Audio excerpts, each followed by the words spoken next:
Good morning. আরও একটা দিনের শুরুয়াত হলো। মাছওয়ালা সকাল সকাল চলে এসেছে, বলছে আজকে মাছের দাম কম আছে, মাত্রই মাছ আছে, মাছ নাও মাছ নাও। কিন্তু আজ আমাদের মাছ নেওয়া হবে না, শাশুড়ি মাও যাচ্ছেন আমাদের সাথে আজকে।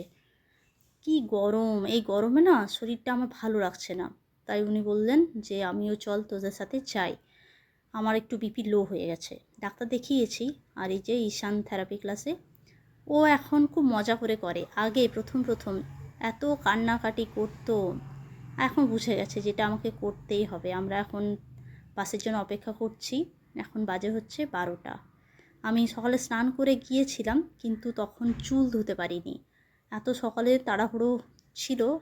আজকে আবার রুটি বানাতে হয়েছিল ব্রেকফাস্টে, সেই জন্য আমার রুটিটা আমাকেই বানাতে হয়েছে। শাশুড়ি মা তো ভালো করে রুটি বানাতে পারেন না, সেই জন্য সকাল সকাল আমি জাস্ট স্নান করে চলে গিয়েছিলাম। এবারে রান্নাবাটি করব। আজকে আমি বানাবো পোস্ত দিয়ে বড়া, পোস্তর মধ্যে ডিম দিয়ে দেবো দুটো। আমার এটা দারুণ লাগে খেতে। মাঝে মাঝে আমি ডিম দিয়ে পোস্তর বড়া করি, আর কখনো কখনো শুধু পোস্ত, তার মধ্যে পেঁয়াজ কুচি লঙ্কা কুচি এই দিয়ে। আর এখানে পোস্ত দোকানে পাওয়া যায় না, আমাকে অনলাইনে কিনে নিতে হয়। দোকানে পাওয়া যায় না বলবো না, দোকানে পাওয়া যায়, কিন্তু সেই পোস্তটা খেতে ভালো লাগে না, ওই পোস্তটা সেরকম টেস্ট পাওয়া যায় না। আর এই অনলাইনে যে পোস্তটা আমি কিনেছি, এই পোস্তটা আমার ভালো লাগে খেতে, বেশ ভালোই টেস্ট, বেশ ভালোই। আর 2 প্যাকেট করে একসাথে আমি কিনে নিই। আর এইটুকু পোস্ত মিক্সচার গ্রাইন্ডারে ভালো বাটা যাবে না বলে আমি শিলনোড়াতে বেটে নিই। শিলনোড়াতে তাড়াতাড়ি হয়ে যায় আর বেশ ভালো বাটা যায়। পেঁয়াজ কুচি, লঙ্কা কুচি, পোস্ত আর ওই দুটো ডিম ফাটিয়ে দিয়ে দেবো। তারপর বড় করে একসাথে একটা বড়া বানিয়ে দেবো। আমার মনে হয় বাঙালি ছাড়া আর অন্য কেউ পোস্ত খায় না, বা পোস্ত কী জিনিস সেটা জানে না। আমি ভুলও হতে পারি, আমার দুটো এক্সপিরিয়েন্স দিয়ে আমি আপনাদেরকে বলছি। কারণ এখানে দেখেছি কেউ পোস্ত জানেই না। এখানকার লোক আলু পোস্ত, পেঁয়াজ পোস্ত বা ঝিঙে পোস্ত বা পোস্তর বড়া খেতে জানে না, বা কোনোদিন বানাই না। আর আমি যখন চাকরি করতাম, আমার সাথে বিভিন্ন রাজ্যের টিচাররা ছিলেন, ইউপি, বিহার, হরিয়ানা। তো তারাও দেখতাম পোস্ত জানতেন না। আমি মাঝে মাঝে ব্রেকফাস্টের লাঞ্চ নিয়ে চলে যেতাম, মানে ভাত সবজি ডাল নিয়ে চলে যেতাম। তো ওনারা আমার খাবার দেখতেন, এটা কী, বলতাম এটা আলু পোস্ত, এটা আবার কেমন জিনিস, আমাদের তো এইরকম সবজি হয় না। সেই জন্য বললাম, আমি ভুলও হতে পারি। তো পোস্তর বড়া আর আমি বানাবো হচ্ছে মুসুরির ডাল। আর শাশুড়ি মা ওইদিকে বানাবেন, আমি বানিয়ে নিই, তারপর উনি ওইদিকে কাটাকাটি করছেন এখন। উনি শাক বানাবেন, তারপর দইয়ের একটা কারি বানাবেন, পাকা আম আর ওই কাঁঠালের বীজ দিয়ে। আজকে একদম সাদামাটা মেনু। আর কালকের অল্প মাছ আছে, বড় মাছ নেওয়া হয়েছিল, সেই মাছটা অল্প আছে। এই টিচারদের কথা বলতে আমার একটা কথা মনে পড়ে গেল। আমার কাকি শাশুড়ি রিটায়ার্ড করলেন। উনি প্রাইমারি স্কুলের টিচার ছিলেন। 2 বছর আগে আমাদের গ্রামের স্কুলে হেডমিস্ট্রেস হিসেবে জয়েন করেছিলেন, আর গত সপ্তাহে সেখান থেকেই রিটায়ার্ড করলেন। কেরালাতে প্রাইমারি স্কুলের টিচারদের বেসিক স্যালারি 23,000-এর কাছাকাছি, আর অভিজ্ঞতা যেমন বাড়তে থাকে সেই স্যালারি বেড়ে 50,000 পর্যন্ত যেতে পারে। আর এখানে সরকারি টিচারদের সাধারণত রিটায়ারমেন্টের বয়স 56 বছর। আগে 55 ছিল, এখন সরকার সেটা বাড়িয়ে 56 করেছে। কিন্তু ইউনিভার্সিটি বা কলেজের ক্ষেত্রে সেটা 60 বছর বা তার বেশি।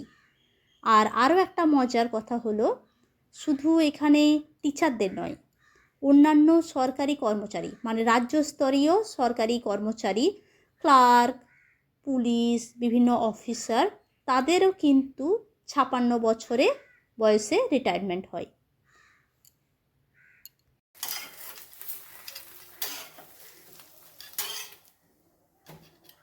এখন বাজে 2টো। সেই ঝড়ের গতিতে আমরা রান্না করলাম।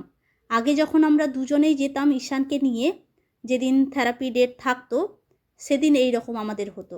এসে ঝটপট করে রান্না, দৌড়ে দৌড়ে রান্না টান্না করে খেয়ে দিয়ে তারপর কোনো রকম বিছানাতে বডিটা ফেলতাম। তারপর থেকে আমি যখন ঈশানকে নিয়ে একা যেতে শুরু করলাম, তখন সেই তাড়াহুড়োটা হতো না। উনি রান্না টান্না করে রাখতেন, আমার জন্য কেটে কুটে রাখতেন, এসে আমি রান্না করতাম। তো এই যে আজ, তো এই হচ্ছে মেনু।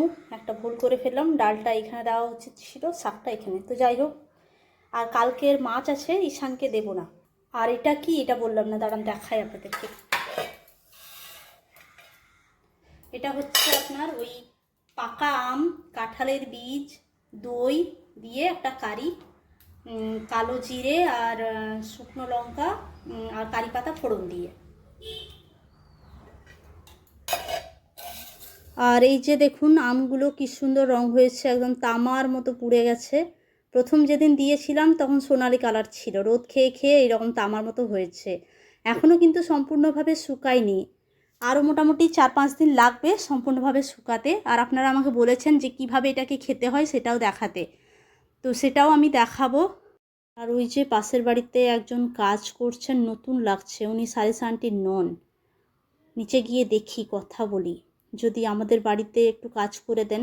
অনেক কাজ বাকি আছে, ওই বাগান টাগান পরিষ্কার করতে হবে, তারপর একটু ওই পেছন দিকটা ঝাঁটটার দিতে হবে, দেখি যদি করে দেন।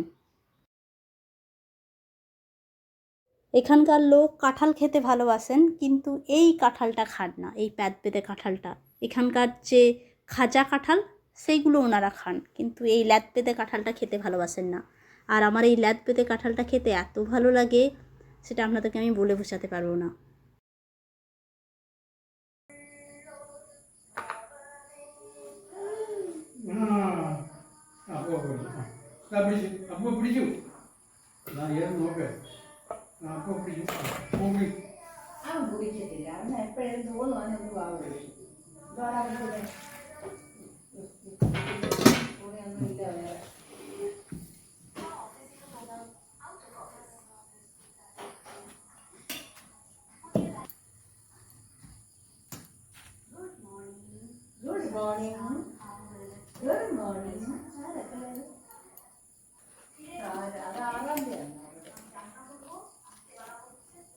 দই, চিড়ে, কাঁঠাল, আম দারুণ লাগে খেতে, কিন্তু আমার কাছে আজকে দইও নেই, চিড়েও নেই, তাই দুধ, মুড়ি, কাঁঠাল, আম খাচ্ছি। এটাও ভালো লাগে খেতে।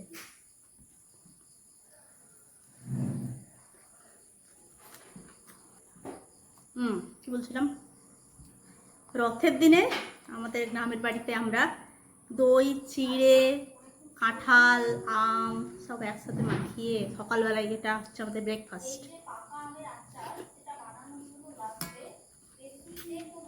তারপর দুপুরে লুচি, অমৃত।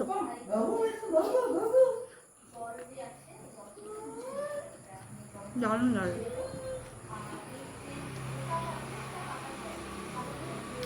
চলুন তাহলে আজকে ব্লগটা এখানেই শেষ করছি। ব্লগটা কেমন লাগলো জানাবেন, ভালো লাগলে লাইক আর শেয়ার করবেন। আর আপনাদের সাথে আমার দেখা হচ্ছে আমার পরের ব্লগে। সবাই খুব ভালো থাকবেন, সুস্থ থাকবেন আর খুব আনন্দ থাকবেন। ধন্যবাদ।